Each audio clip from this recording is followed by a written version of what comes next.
तपाईँ श्री कृष्ण विष्ट भारतको खरसाङ पश्चिम बङ्गालमा जन्म भई यस बजारी जिल्लामा अग्रणी महिला शिक्षकको रूपमा यस विद्यालयमा शिक्षक पदमा रही कार्यरत रही सेवा पुर्याउनु भएको र विश्व महिला सम्मेलन बेजिङ चीनमा सहभागिता पश्चात महिला उत्थानको क्षेत्रमा महत्त्वपूर्ण भूमिका निर्वाह गर्नुभएकाले विद्यालय परिवारको तर्फबाट धन्यवाद सम्मान पत्र प्रदान गरिएको छ। तपाईको उज्जवल भविष्यको कामना गर्दछौँ। श्री नरेन्द्र बहादुर पाठ प्रमुख अतिथिमा उपाध्यक्ष दोलखा गाउँपालिका पार्वती आइरी कार्की, विद्यालय व्यवस्थापन समिति अध्यक्ष जयराज भट्ट।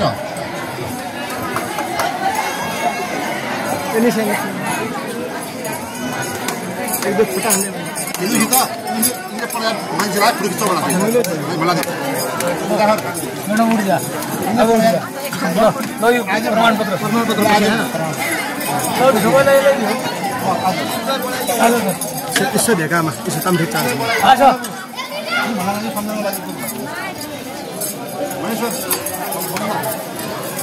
ताली बजाइदियो।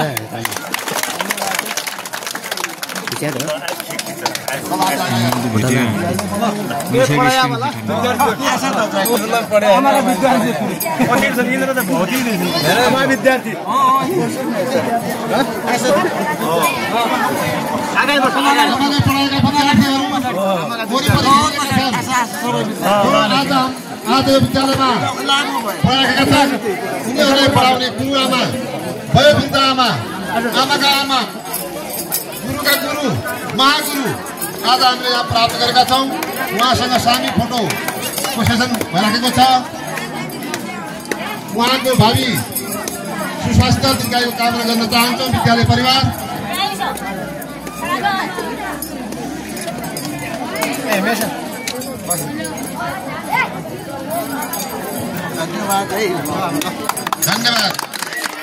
धन्यवाद सबैलाई। नरेन्द्र बहादुर पाठ प्रमुख अतिथि उपाध्यक्ष दोलखा गाउँपालिका पार्वती आइरी कार्की, दिवस अध्यक्ष जयराज भट्ट।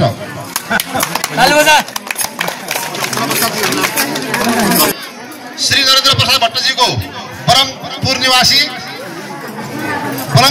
श्री नौलेश्वर माध्यमिक विद्यालयको 63औं वार्षिकोत्सव समारोहको अवसरमा बैतडी जिल्ला दोलखा गाउँपालिका वार्ड नम्बर 2 कपलकोट निवासी तपाईँ श्री नरेन्द्र प्रसाद भट्टले यस विद्यालयको सर्वाङ्गीण विकासका साथै भौतिक निर्माणमा विशेष योगदान गर्नुभएको हुँदा विद्यालय परिवारको तर्फबाट धन्यवाद एवं सम्मान पत्र प्रदान गरिएको छ।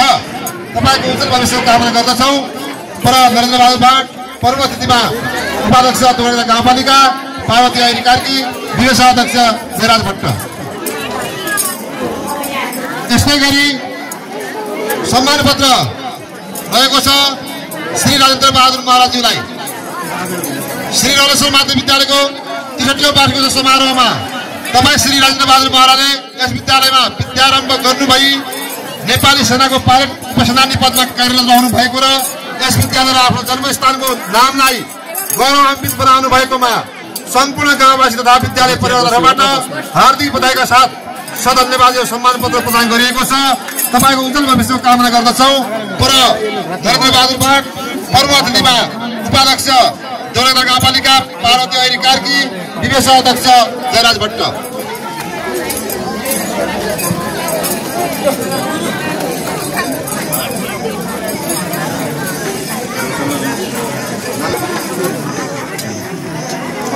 ताली बजा लगे तो एक